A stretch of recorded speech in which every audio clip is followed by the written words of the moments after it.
Back to the FPL Lab channel, where on today's video we'll take you through 4 of our favourite chip strategies for the rest of the season.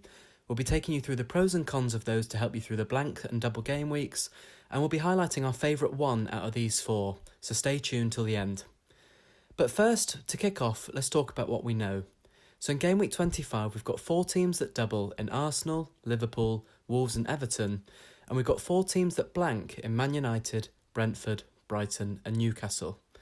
Arsenal certainly have the better fixtures of the lot, with Leicester away and Everton at home, followed closely by Liverpool with Crystal Palace away and Wolves at home. Wolves and Everton both have trickier fixtures playing both Liverpool and Arsenal respectively, so Arsenal and Liverpool will be some of the key assets we'll be targeting. And in game week 27 we also have 4 teams that double: Brentford, Brighton, Crystal Palace and Southampton.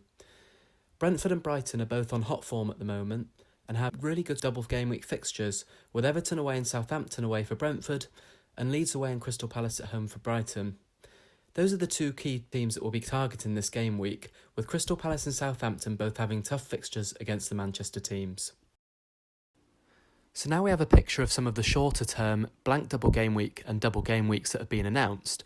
We can also see further afield to see what other fixtures might be announced, and some good work from Ben Crellin shows us exactly where some blanks and doubles may fall.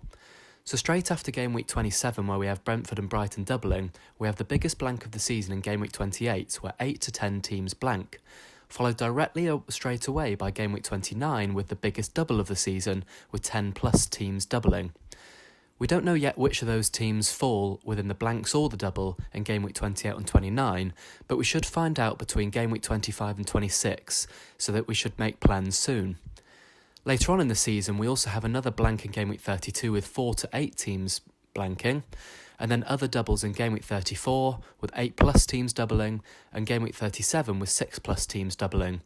And throughout all of these, we may have an additional 1 to 2 fixtures put in other game weeks, such as the one we've got in game week 27 with Brentford and Brighton. All of this does mean that we really need to be really considered with our chip strategy and how we approach these game weeks, and this will all be team dependent, but you can certainly start to think about what strategies are best to approach all of these blanks and doubles and optimise the points you can make. So we've got 4 chip strategies for you here that you may want to consider with your team at the moment, and the first of which is the earliest wildcard. So to wildcard in game week 27 when there's double fixtures for Brentford and Brighton, followed by a free hit in game week 28 where 8 to 10 teams blank, and then a bench boost if it works out in game week 29 where 10 plus teams double. You may also want to consider using this bench boost further down the line in game week 34 or 37 when we find out which teams double in which week. The advantage of this is that you can do a wildcard in game week 27 and load up on Brentford and Brighton assets, and then in game week 29 you'll have a good idea already of what teams double that you could also make sure you've loaded up on in your wildcard. The second chip strategy that we'll talk through is similar. The second chip strategy leaves the wildcard to a bit later down the line. So in this one you can free hit in game week 28 where you've got 8 to 10 blanking teams. The reason for this is that in game week 27 you could load up on Brighton, Brentford assets or any more, and manage transfers through to the double in game week 29 when those fixtures get announced between game week 25 to 26. You can then use the transfers after game week 29 to build towards a good team in blank game week 32, and then wildcard in game week 33 to set yourself up for the rest of the season with bigger doubles in 34 and 37.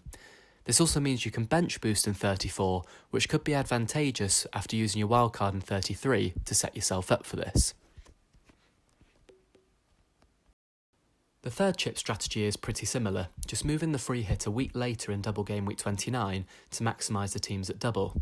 You could use free transfers between game weeks 23 to game weeks 28 to make sure you've got enough teams in the blank game week, and use the free hit in a more maximal effect in game week 29 where a lot of teams might double. Again, you can then use your transfers from game weeks 30 to 32 to build towards the blank, and wildcard in 33 with your bench boost further down the line. Our final chip strategy is one where we move the wildcard slightly earlier in game week 29 for the double where 10 plus teams double. From now until game week 28, you can use your transfers towards the blank to make sure you've got enough teams playing and dead end your team. That then means you can wildcard straight out in game week 29 and maximise on the teams that play in that double. You can then use your free hit in Blank Game Week 32 to almost ignore it and plan your transfers all the way up to Game Week 34, maximising any doubles that have come up or the double in 34 itself, and bench boost in that game week or in 37. So those are the 4 chip strategies that we think are the best, and each of them are team dependent on which one might suit your team more. So these 4 chip strategies are the ones that we think will be the most commonly used and the best to make the most of all the chips you have available. Now some of these could be tweaked depending on your team, and you could move the free hit earlier, later, or bench boost at a different time, or wildcard earlier or later depending on how your team looks. But I think these will get the most out of your chips and allow you to set up the rest of the team for the rest of the season.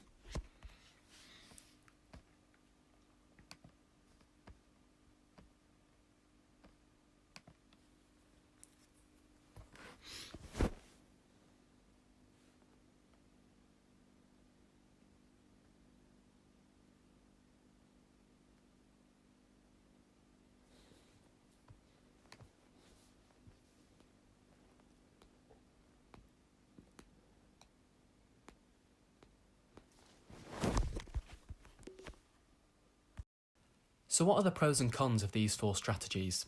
So in strategy 1, where we wildcard early in game week 27, it does use the wildcard and free hit in conjunction for maximum impact, and if we can bench boost in game week 29, it's the optimal plan using all of them together. The wildcard is also used early in the season, so it does mean we have more time to pay it off, but there is a downside to that for the rest of the season, for about 10 game weeks, you have to manage with just transfers alone. Especially when there's doubles and blanks upcoming, this could be a tricky situation. Some of the other disadvantages that we see with this strategy is that we're using a free hit in game week 28. It's a blank game week, and it doesn't really optimise that individual chip by using it in a double game week, for example, where we can get all of the best players.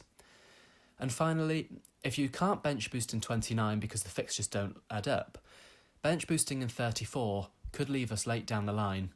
You'd have to manage about 7 game weeks just on free transfers alone, and you'll have spread your money fairly thin across the whole squad. So strategy 2, where we free hit in 28 in the blank game week and wildcard in 33, also has quite a lot of positives. So wildcard in game week 33 can take the most advantage of the double game weeks in 34 and 37, and you can use your transfers between 30 to 32 to manage the blank and dead end your team in game week 32. The bench boost also has the most maximum impact. Using it in 34 the week after wildcard means we can plan accordingly and optimise that chip. And the free hit in game week 28 will help with planning. It means you can use transfers in game weeks 27 to build towards game week 29 in the double, and it means that's a problem solved. The disadvantages though are again that we're using the free hit in a blank game week, and we are wildcarding late in the season.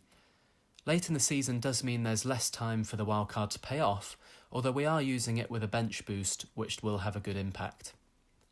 Strategy 3 has similar pros. The wildcard is used later in the season, and again we can use transfers to dead end our team into blank game week 32. The free hit in 29 is probably better than 28 in that you can maximise this chip individually, but for a lot of teams it may not be the best solution, and it may impact your free hit game week 28 team. Again, the disadvantages here are that you're wildcarding later in the season, and that you won't be able to navigate any of the earlier season without chips. And finally in strategy 4, where you wildcard in 29, this does have a good impact as you can wildcard in a double game week where there'll be lots of optimal teams to look out for. A free hit in 32 also takes that problem out of the equation. Where there'll be a blank game week, you can just focus on transfers that build towards any doubles that are upcoming and the big doubles in 34 and 37. The disadvantages though are that you do use this free hit in a blank again, so you're not really optimising that individual game week, and it could be possible to build a good game week 29 team with just free transfers alone. There's some single game week fixtures that week, such as Arsenal against Leeds, that do look like attractive fixtures, and I worry that we may transfer some of these out of our team with the wildcard, and it might not be a good long-term solution. But wildcarding early in 29 does mean that you have more of an impact and more of a time to allow the wildcard to pay off. So at the moment it probably is quite a good strategy. For my personal team at the moment, my favourite strategies are probably strategy 2 and strategy 4. Free hitting in 28 solves an issue where if I was to use strategy 2 I could focus on transfers around the double in 27 and 29, and then I could wildcard in 33, dead ending my team in blank game week 32. The reservation I do have is that this is quite late in the season, and whether it'll be easier and better to use my wildcard earlier to plan for the remainder of the season rather than struggle on through. Strategy 4 is one that I'm very heavily considering as well.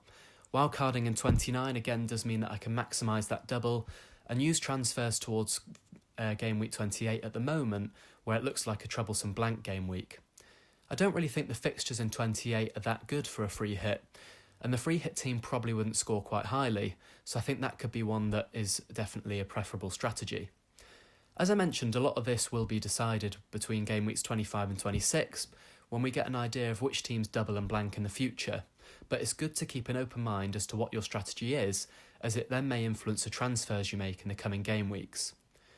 I do hope you've enjoyed this video, and if you found it useful, please do leave a like and subscribe to the channel. It takes a lot of time to make this video, and it'd be great to feel some support and feedback on whether it's been useful. Soon we'll also be releasing videos covering other topics, such as chip strategy when more fixtures do get announced, and we'll be looking at some of the optimal free hits and wildcard teams that you could be using in the upcoming game weeks. So if you liked that, please do subscribe, and we'll see you again soon. Bye for now.